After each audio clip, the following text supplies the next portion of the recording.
I'm Chris Farrell from the All Things Good and Nerdy podcast, a wacky weekend morning show, part of the Gonna Geek Network, just like the show you're checking out right now. Shows on the network are individually owned, and the opinions expressed may not reflect others. Find other awesome geeky shows over at GonnaGeekNetwork.com.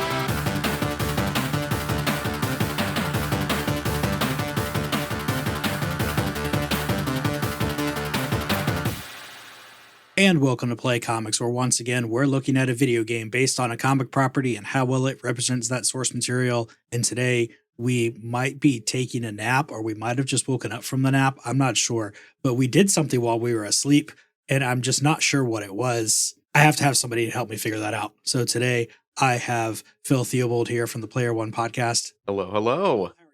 Phil, how are you today?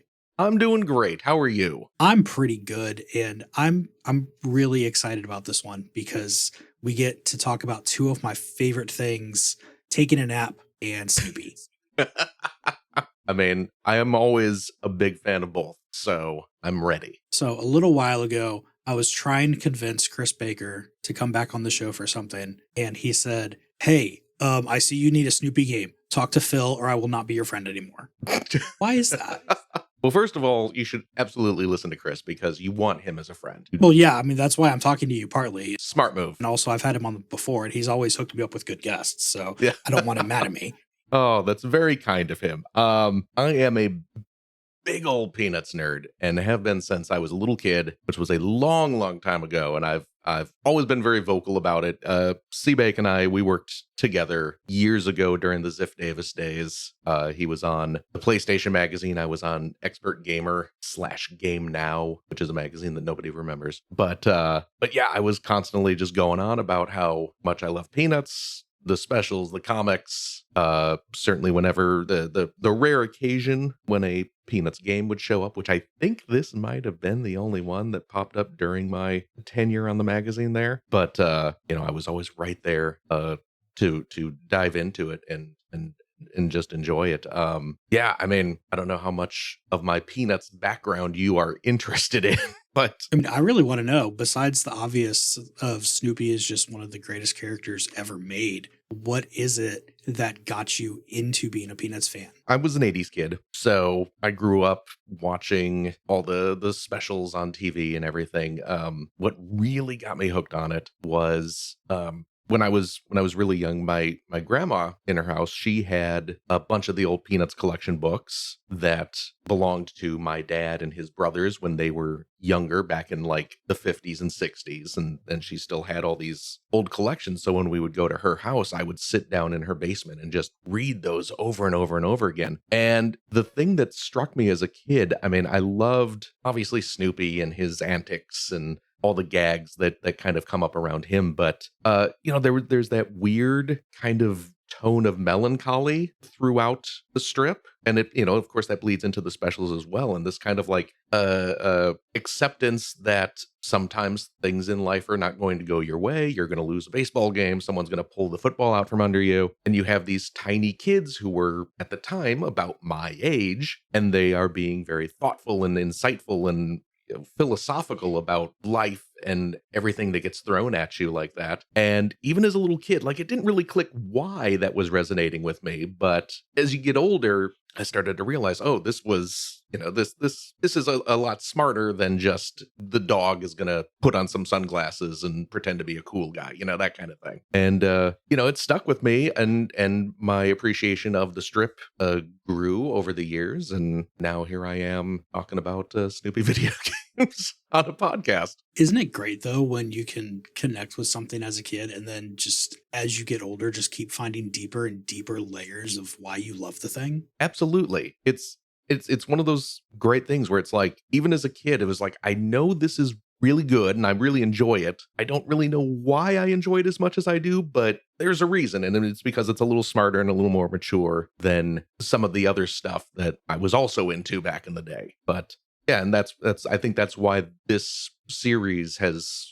sort of continued being such an important force in pop culture and in certainly my life for 50, well, what are we at, 75 years now. So it's been a while. Trying to do the math there. I don't like that math. Yeah, it's because it 1950 is when it started and it ended in 2000, which, at like the 50th anniversary. And we're 25 years removed from that.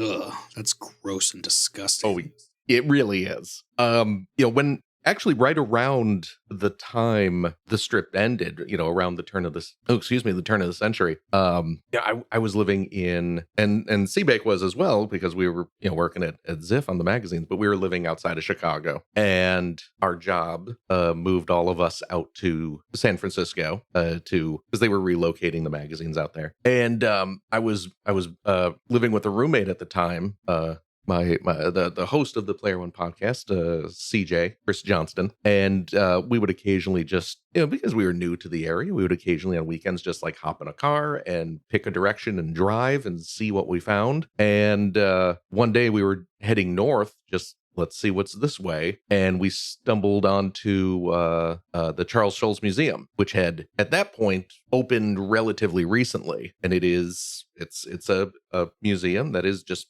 dedicated to his work and chock full of original artwork and all sorts of just really cool exhibits and things like that. It's right next door to the ice skating rink that Charles Schulz owned. It's called Snoopy's Home Ice, and that's where he would go, every day, most days, and just kind of sit in the little cafe there and eat a little meal, have a coffee or something, and watch people skate. And so we got to hang out there on occasion as well, and it was just a super cool experience to be there. Just more layers to my dorky fandom about friggin' Snoopy. So basically, if we take Snoopy away from you, you have nothing left in your life except an empty shell of existence, is what it sounds like. I still have my Godzilla and my Lego and my video game. I'm a nerd of many interests, but I would be a fair bit sadder if you took away my Snoopy. I mean, we would essentially just make you the Charlie Brown then. There's just something missing from you, and you'll never be able to get what it is because everybody's keeping it away from you. This is where you cue the sad Christmas time is here music, and I kind of just drop my head and slink away. Heartbreaking. There's just something about the strip, though, that I think has this wonderful timelessness about it. And like, you can tell that it's old, but it doesn't really harp on anything that's too old. There's just little things like the phone has a cord on it and they're never using cell phones and technology never advances and stuff. But we're also going back and using old technology for things. I mean, records are cool again. Oh, yeah. Although I can't really say again, they never stop being cool.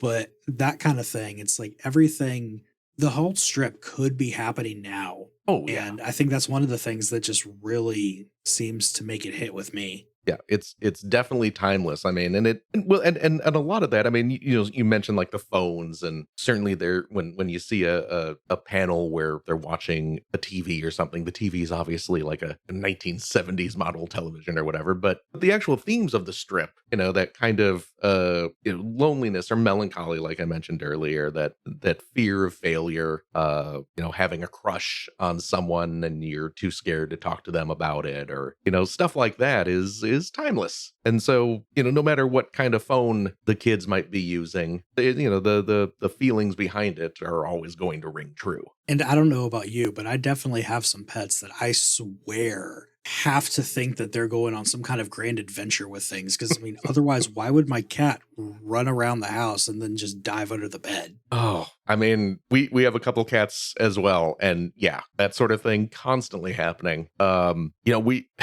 It's December right now. We have our Christmas tree up. We have two little, well, I mean, they're not technically kittens anymore. They're like two, but they're young cats. We have for the past couple of years not been able to put ornaments up on our tree because one of them in particular loves to climb trees and things are going to get knocked off and broken. And yeah, we have cute like Hallmark ornaments and stuff that are expensive, so we don't we don't want them getting broken. But this year, the one cat who has been climbing trees, she's figured out how to open presents. So we've had some wrapped presents under the trees, and I will be sitting in the other room, and I'll start hearing ripping paper coming from the room with the tree, and I will go in there, and sure enough, she's right there and just clawed open up a box. So I've had to rewrap some presents already. So she's figuring this stuff out. The pets are definitely smarter than we give them credit for. They're lucky they're cute, 'cause otherwise I don't know what would happen. Very true. Mine, we don't know what two of ours would do with a Christmas tree because they're already running around. One of them hates the other one anyway. So, oh no. Yeah, Thor is a butt face, and he does not like Bodhi at all, and he hates that Bodhi exists. Oh geez. So, my goodness. Bodhi will go hide under something, and it would inevitably be the tree, and then it would inevitably end up flat on the ground. Oh, yeah, see, that's how they work. Oh, that's too bad that they don't like each other, though. Our cats are sisters, and we got them both when they were about 6 months old or so. So they've grown up together, so they're used to each other, which is we don't have any sort of infighting, at least, which is good. Well, I'm gonna go try to work out my jealousy now because I wish I could have that.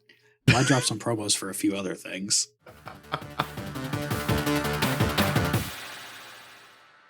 Howdy y'all, my name is Dave, and I would like to welcome you to the Anime Field Guide, the monthly podcast where I review anime with friends and fellow fans, as well as talk about the fine folks who make it all possible. I also discuss the history of anime production houses across Japan. If I have your interest, you can find me on Spotify, Apple Podcasts, all the major platforms. Follow my links through Linktree, linktr.ee/ANI Field Guide. I hope to see you there.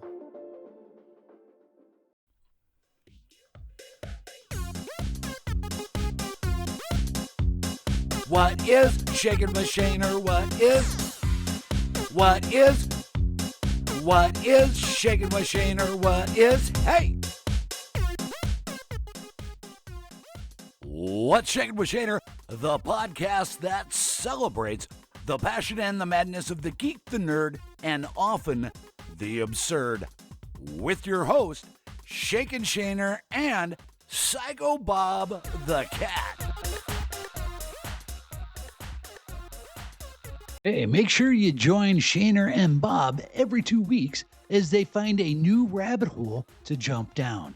You can find us on almost every platform or find us at our website, shakenshaner.com. That's right, shakenshaner.com. And remember, there is no G in Shaken. Those are some great things to check out, but first let's finish up here. Phil, what we're really looking at right now and what we're even here for is looking at this Snoopy versus the Red Baron game that came out in October 2006 on the PS2 and the PSP, made by Smart Bomb Interactive, who doesn't exist anymore because now there's somebody else, and I don't remember who it is, but they make flashy mobile-y games and whatever. Oh, okay. And Namco Bandai Games. This game, I mean, if you had to think about what would a Snoopy game be, if it's called Snoopy versus the Red Baron, this is basically it. Oh yeah. Yeah. It's one of those things where, the Peanuts brand is been extremely popular for a long time. And it's one of those things that despite its popularity, it obviously makes an incredible comic strip. It works really well as animated specials, but how do you turn the Peanuts into a video game? It's, the series itself is not really prime video game material. You have something like He-Man, or G.I. Joe, something like that, very easily able to be turned into a video game. You have good guys and bad guys, and you have action and conflict and that sort of thing. And it's like, how do you make a game where Charlie Brown is sad or Lucy is being a jerk to her brother, something like that. And taking the focus from Snoopy's kind of flights of imagination, where he's imagining himself in all these different roles, and focusing on that is probably the best way to do it. And of course, the Red Baron adventures, where he's the World War I flying ace, is a very wise go-to in terms of that. I mean, it's one that everybody knows about. It's one that has a ton of story potential because you're always just kind of thrown into things have already started in his dreams. Yep. And you have some kind of reality if you need to ground yourself a little bit. So, yeah, I mean, outside of making more sports games, I think this is pretty much the perfect way to do it. Yeah. Did you play this game back when it was first released? I didn't when it was first released. I did for this. Okay. Yeah, this one, I was super stoked about when I first heard it was coming out, and yeah, I ended up, again, I'm a big nerd, so I picked up the PS2 version, I picked up the PSP version. There was a PC port back in the day, which I bought the physical release of this old PC CD-ROM game, and which I couldn't get working. I actually dug it out. When you first contacted me about being on this episode, I was like, I wonder if I can get that to run these days. I cannot.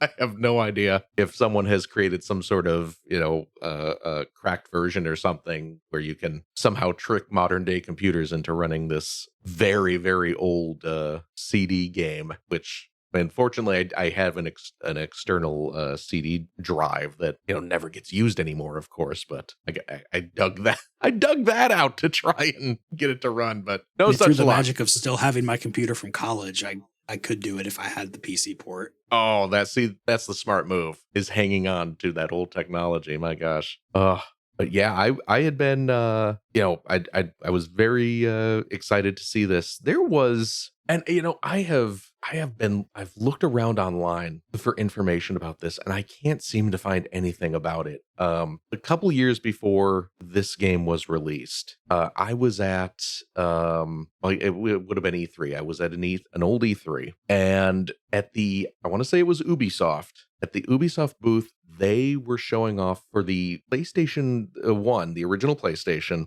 They were doing a Peanuts baseball game, I believe. Oh, no, I'm sorry. I believe the baseball game was advertised in the manual for this game, the Red Baron game, and that never happened. But Ubisoft it was like an adventure game where you played as Charlie Brown, and I forget the name of the game. But it was named like one of the Peanuts specials, something Charlie Brown, and they were showing it off at their booth. And yeah, it was just like a little 3D polygonal game where you were just Charlie Brown walking around interacting with characters and things like that. And I saw it at their booth and got super hyped about it. And then it just disappeared. Never heard anything about it again. Obviously it was canceled. And I've looked around online for just, did someone take a picture or record some video or even write down the full name of the game?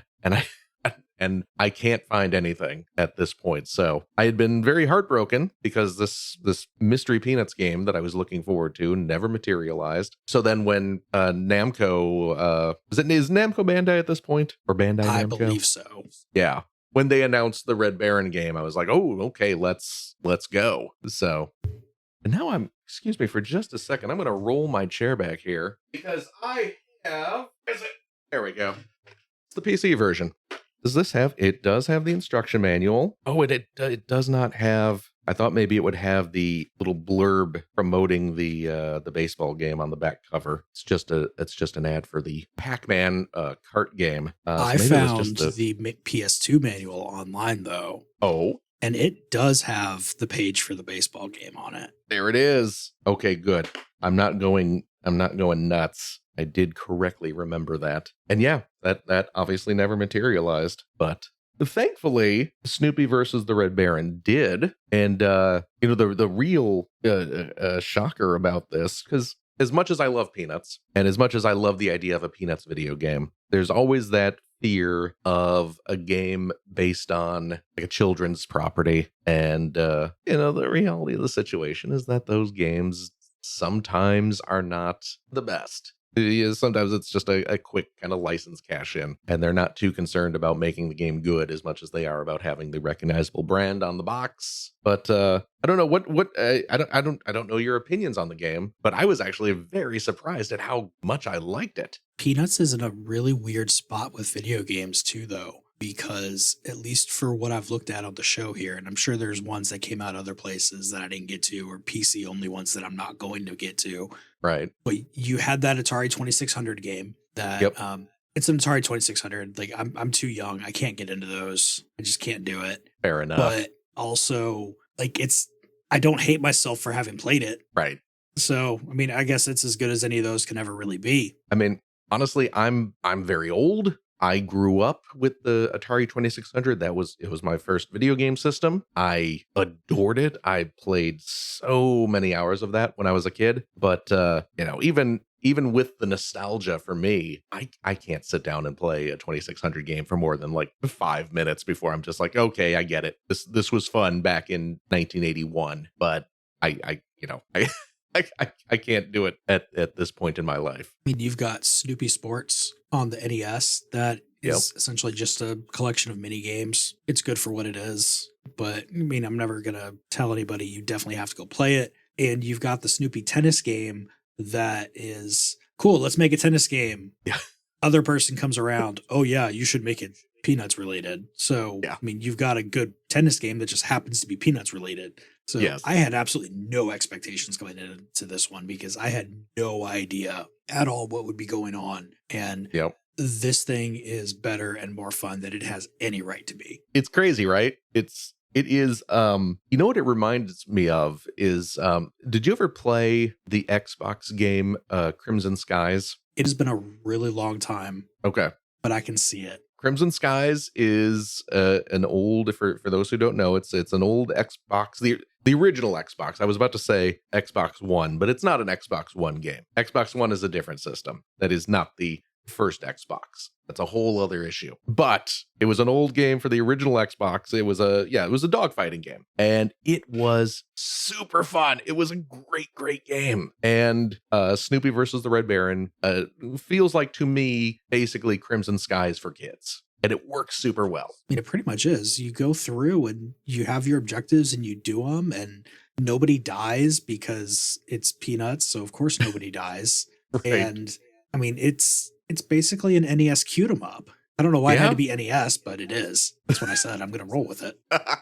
No, it is a surprisingly solid game, and it's not the prettiest game on the PS2.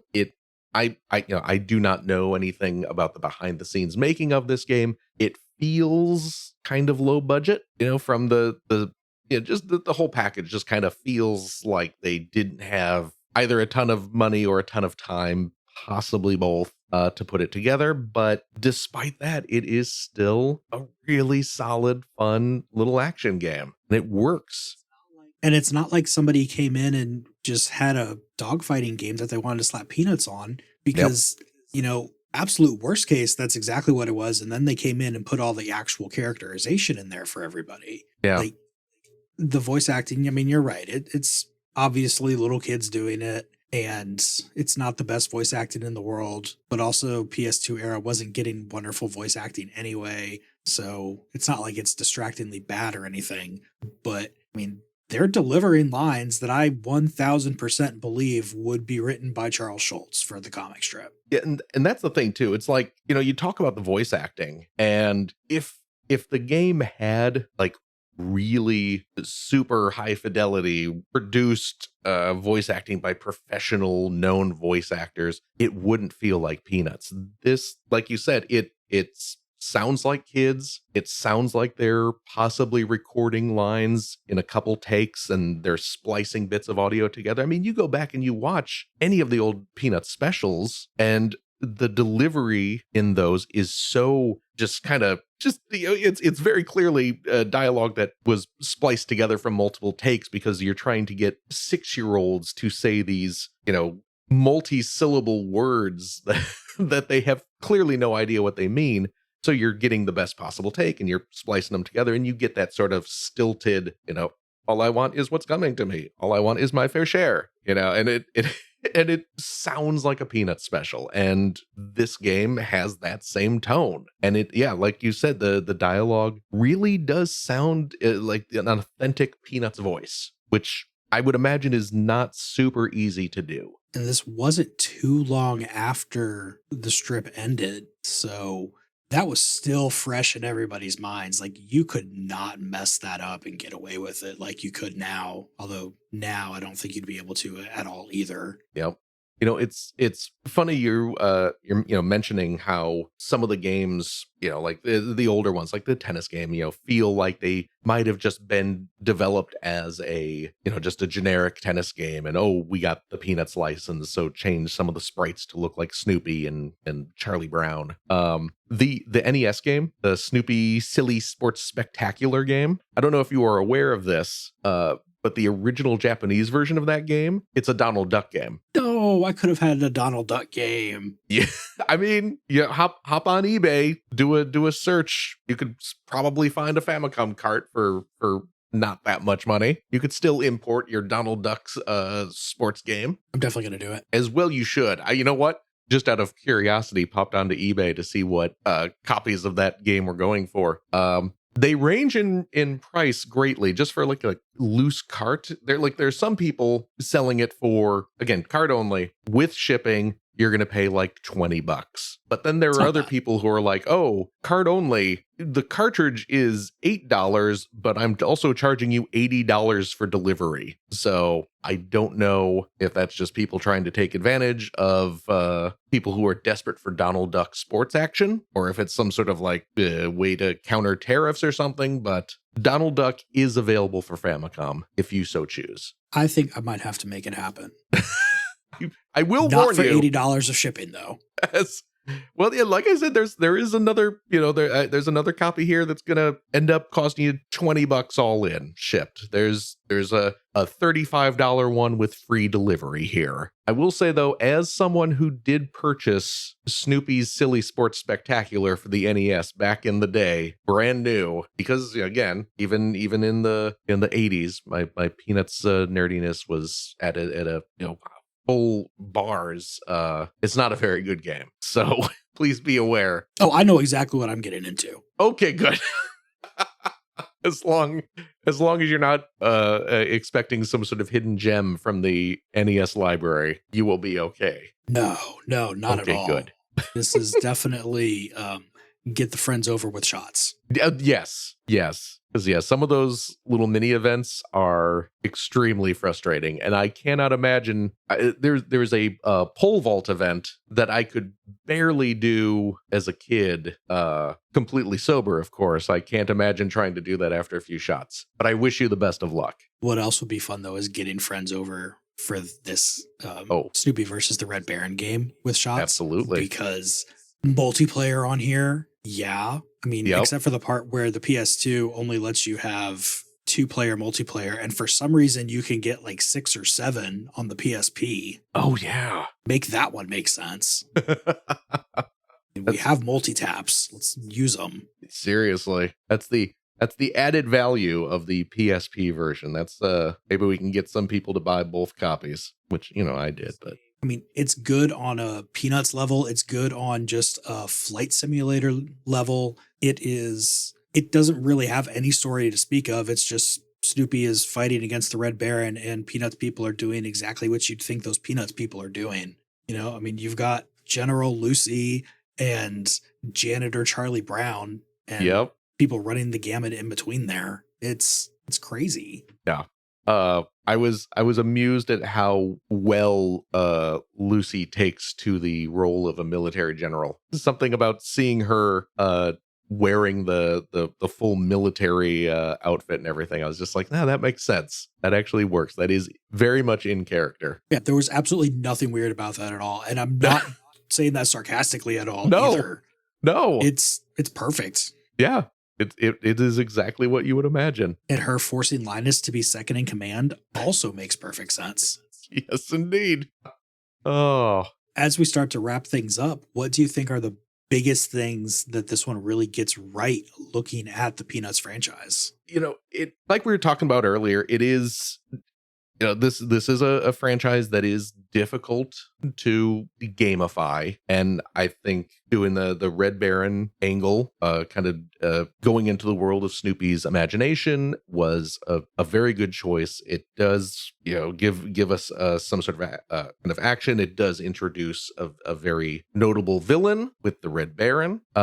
So just kind of tapping into one of the very few aspects of the franchise that lends itself to video games is great. And it really does capture the voice and the spirit of the strips. The game is not, super full of cutscenes, but what is there really feels in tone with any of the old specials. You have Marcy as kind of the scientist. She's developing weapons to use against the bad guys during the war, and her talking to Lucy. There's a cutscene in the game where Marcy is trying to explain something to Lucy, and Lucy's of course getting frustrated because Marcy is talking in that overly verbose way that she would tend to do, and in fact a lot of the Peanuts characters tend to do. And then you got Peppermint Patty running interference to just kind of like dumb things down for and stuff. And it was all very, very accurate to the characters. The voice acting, like we were talking about, again feels super true to what we've come to expect from a Peanuts special. And if you did have like Troy Baker playing Charlie Brown in this, it might be better on a technical level, but it would not feel like a Peanuts game. And I think it does a very good job of matching the tone of those specials, but it's also really fun. That's the other kicker too. It is a genuinely enjoyable little actiony dogfighting game. I mean, you really can't put it any better than that. The biggest thing that really jumps out to me is Sally is in there demanding union representation for stuff. And I mean, she's doing that kind of thing all over the strip, and they put it here in the game. That's something you can skip so easily, and it's not going to be worse because it's not in there, but they put it in there. Yeah, of course, because that's Peanuts. That's what that is. And that's a very good example, kind of going back to enjoying Peanuts as a kid and continuing to enjoy it more as an adult. When you'd hear stuff like that out of one of the kids' mouths when you're 6 or 7 years old, you don't know what that means. It means something, and it means something that's kind of grown up, and you kind of understand the vibe of what it means, but you don't actually get it. But then later on in life, when you start to learn about these adult things, you start to really appreciate the world that Charles Schulz was building and the intelligence and the sort of mature voices he was putting in the mouths of these kids. And it makes it just all the better. I think the other thing that really jumps out at me is this game is not that hard. I mean, you can go in there and it's not hard, but it also has enough challenges in it to where I don't feel like I'm playing just a paint by numbers,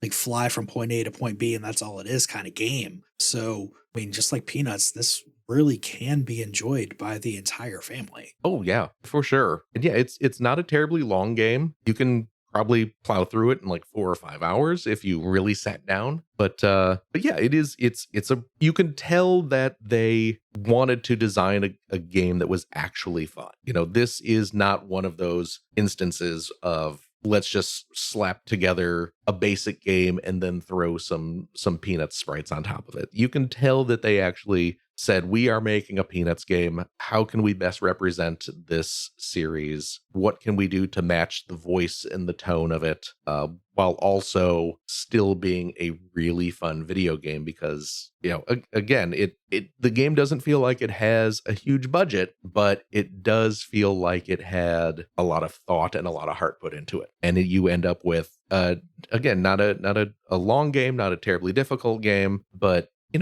you wouldn't want that from a Peanuts game anyway. A kid's not going to want some Dark Souls Snoopy where it's going to take you, weeks and months to beat because it's super difficult or anything. You want a fun, breezy game that lets you go in there and fly around as Snoopy, and you get to see the characters interact with each other and be silly and fun. But there is that there's a real game behind it, and it works. What could they even use for a Dark Souls Snoopy? Like his time with the dog sled team?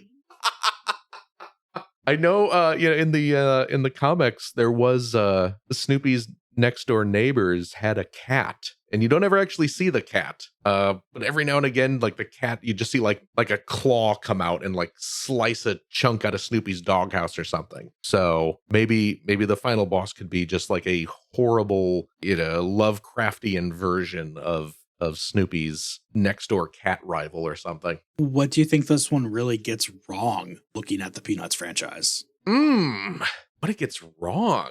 I mean, there's way more swearing in this game than I thought would be possible from a Peanuts game. That's not true. That's a lie. The one thing that really kind of stands out, and it, and there's a good excuse for it. In my head, and of course this comes from watching all the specials, in my head, Peanuts sounds like jazz, because of course you have all the classic Vince Guaraldi music from the specials and stuff. So, when I hear jazz music, I start thinking of Peanuts. And this game doesn't really have that kind of a soundtrack to it, which makes sense because it is supposed to be like a World War I action fighting game, which doesn't really lend itself to that. But, I'm obviously not a musician, but, there had to be some way to sort of create some sort of like hybrid fusion of jazzy, bombastic, flying battle music. Maybe, I don't know. But yeah, the soundtrack, I think, could have been a little more iconic than what we ended up with, if that makes sense. It does. But what jumped out for me was just the fact that your enemies are the Red Baron and random people, when you do have other people who could be enemies. Yeah, that's true. You could have had the cat. You could have had adults. You could have had, depending on when this takes place, the dogs from the dog sled adventure. Right. Like, there's so many things that could have happened, could have had other personas. But also, I come in here and those are the things I'm bringing up because I don't want to say this game is perfect, because nothing is perfect. Of course. If those are the things I have to bring up, then we're doing really, really good. Yeah. It's a surprisingly solid game. And I even remember back in the day, playing it when I was working at like the magazines and stuff like that. And it's one of those things where no one was really expecting anything too great from it because, it's a licensed kid game and it's easy to dismiss those. But then when I played it and I was like, hey, actually, this is surprisingly solid. It's not a bad game. And people were taken a little by surprise, and it was, some of the other people tried it out and were like, oh yeah, this is a fun game. With that in mind, would you give somebody this game as part of a primer course if they somehow didn't already know what Peanuts was? You know what? Certainly if I was directing people towards Peanuts, I would obviously lean on the strip and some of those early specials first. But it was like, if you want an example of sort of an interactive version of Peanuts in terms of video games, this is about as good as it gets. Some of the other, more recent, there was a Snoopy game based on the CG movie that came out of several years ago at this point.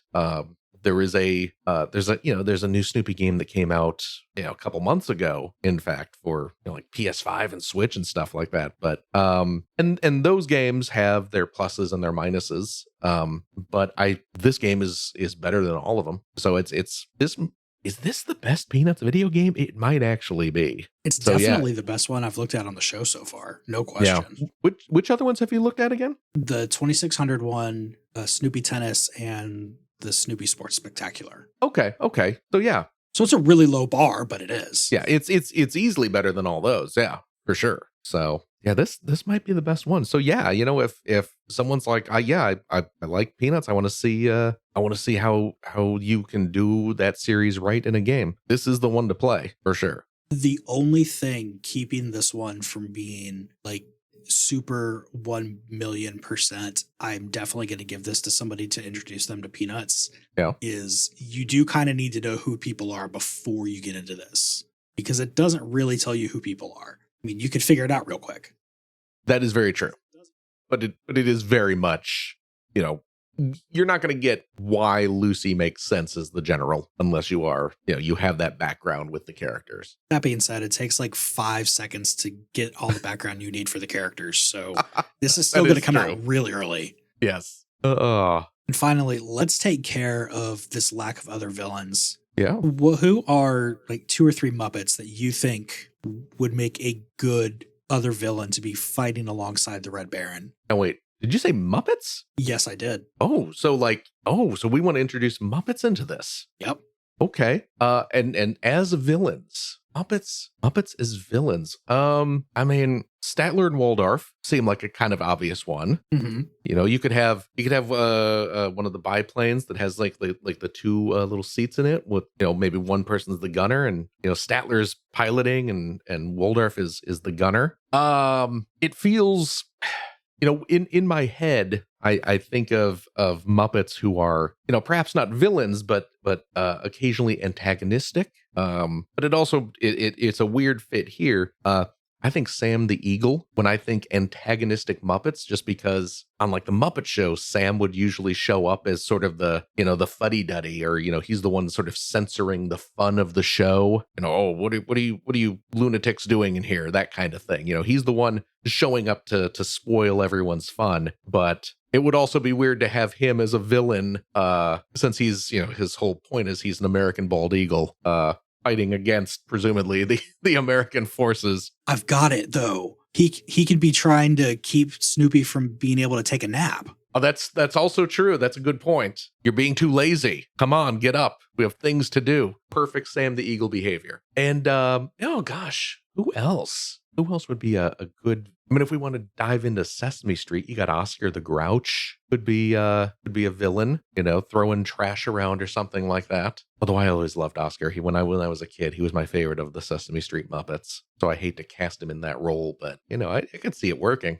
What about you? I think he would definitely enjoy being a villain in it, though. Oh, are you kidding? Of course he would. Ruining everyone's good time, dirtying up the place. Oh yeah, that's his whole thing. You got to get New Zealand in here somehow, because you have somebody who is just canonically throwing fish. It's a good boomerang weapon. It really is. It hits them going out, and it hits them coming back. It's a good power up. I'm completely blanking out on the guy who makes things blow up now. Oh, Crazy Harry? That sounds right. Let's see. I'm looking this up. Yeah, Crazy Harry. Harry. Yeah, he's always carrying around the giant box with the plunger dynamite detonator.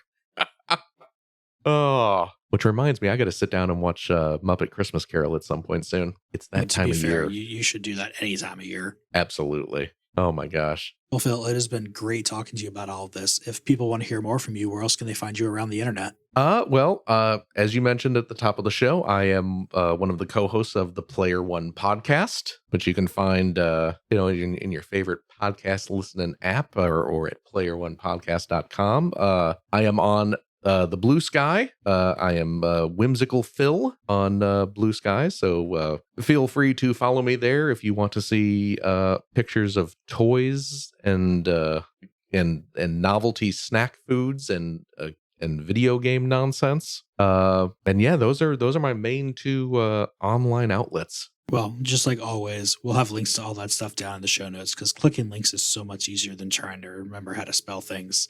That is very true. Especially when you're just thinking about the snacks and you're hungry. You are not wrong. As for me, the best place to find me is over on playcomics.com, where there's links to all the social media things, which is mostly Blue Sky and Threads. And, don't know which one I'm going to use more, but we will see how that goes. They've both been kind of fun in their own special different ways. If you want to be on the show, especially if you want to come talk about Yu-Gi-Oh! Or Naruto, because there's like 5 billion games that all dropped at once over here because, I don't know, Japan suddenly realized that we like that kind of thing and said, here, take all the games that we already made. And there's like 5 billion of them. Anyway, if you want to come on the show, then there's a link down in the show notes that takes you to the list of what I'm looking to get booked the soonest. Those are the nice high priority things. So, take a look at those and it'll be great, and find something and come on the show, because it's really, really fun. if you want to help support the show, then you can be like, Oh No Lit Class or Dan McMahon and give the show money. There's Patreon for that. There's other things for that. You can support the show. There's a link down in the show notes where you can figure out where you can send me money, because unfortunately it does cost money to run a podcast. But I'd be doing it anyway because I just like doing it and I want you to hear it. So if all you can do is just tell your friends about it, then do that. Or your enemies or random people on the street, or do some horrible graffiti or good graffiti. I don't care either way. And tell people about it and make sure they know about it. And if you do that though, send me a picture of it because I want to see it, because I think that would be pretty cool. Don't forget that Play Comics is a part of the GonnaGeek.com network, home to such wonderful shows as Capes on the Couch, which is going to start coming back very, very soon. And even though they are not doing their first episode about Spider-Gwen when they come back, you should listen to them anyway. I still love them, even though they haven't done Spider-Gwen, and that makes me sad and mad and disappointed in them. No, I'm not mad. I'm just disappointed and sad. Sugar Spite and everything is fine. Christmas was crazy. I don't know. What can I say? So I need to get on those. Carrington and I are still kind of working through some details of what we can do to clean some stuff up and everything, but that is coming back. There's a link to that down in the show notes as well, but you're not going to get any more episodes dropped on this feed because I don't like doing that. I don't want to cross the streams. We all know what happens when you cross the streams, and it's not good. If you like the music that I'm rudely talking on top of right now, head on over to backingtrack.gg and check out all the great music over there. But most of all, just grab a game, grab a stack of comics, and go find yourself a new favorite character.